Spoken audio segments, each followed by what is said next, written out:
Well, everyone, I want to go ahead and hit on the iPhone 14 Pro and see how this particular iPhone is holding up in the later part of 2025. Now, there's a couple of things to keep in mind here. Number one, this type of iPhone, this type of device, is still going to be able to give you a really good quality type of experience. And I feel like if you're going to go through and pick up any sort of device, this is still going to be giving you a really good, solid experience for the most part. And that's something that I really love about these types of phones. Now, one big thing to keep in mind here is if you're going to go through and use really any type of iPhone, the body of this thing still holds up very well. So I feel like that right there is something that's really nice here. Like if you're going to be able to go through and pick up an iPhone, you're still going to be able to go through and get a device that holds up fairly well, that does hold up, from a body perspective with its beautiful ProMotion display, triple camera setup. There are a lot of really nice things to keep in mind here within this type of device.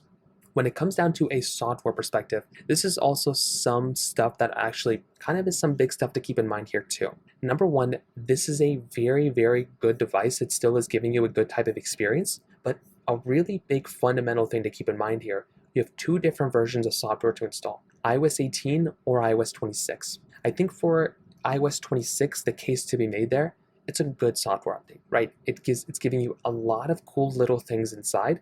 However, it's not a fully groundbreaking, insane software update. I feel like there's a lot of cool little stuff they threw in here, but I think for the everyday average person, it does probably make more sense to go through and install something maybe that might be giving you a little bit of a better experience, like iOS, 26. Like iOS 18. iOS 18, I think, is going to be giving you a better type of experience for the most part than iOS 26. So installing iOS 18 probably makes more sense, and that is kind of the software update that I'd recommend a vast majority of people to go through and install. So if I'm recommending really any version of software to anybody, it's probably going to be iOS 18.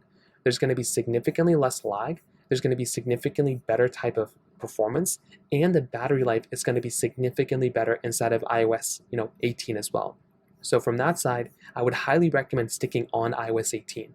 The case to be made for the iPhone 17 and 17 Pro to be upgraded, I think that's also a really good, thing too. Like if you want to go and upgrade from a 14 Pro to a 17, go for it. But I think the 14 Pro still has like another year or two of like good, solid quality performance. And I probably would recommend, if you're okay with your 14 Pro, I don't really see a massive need to go and upgrade unless you need a way better camera or something like that. Everything is kind of like a 2-point increase in terms of what you're getting from the next phone. Battery life is better, but I would still say if you are okay with your iPhone 14 Pro, I'd recommend probably keeping it and maybe upgrading to the 18 Pro when it comes out next year. So in terms of that kind of covers it up there. If you have any other thoughts or questions, please let me know in the comments section below. Hit the like button, that would mean so much, but definitely hit that subscribe button. More importantly than everything else, I love every single one of you guys. Hopefully I'll catch you guys in the next video. Peace out till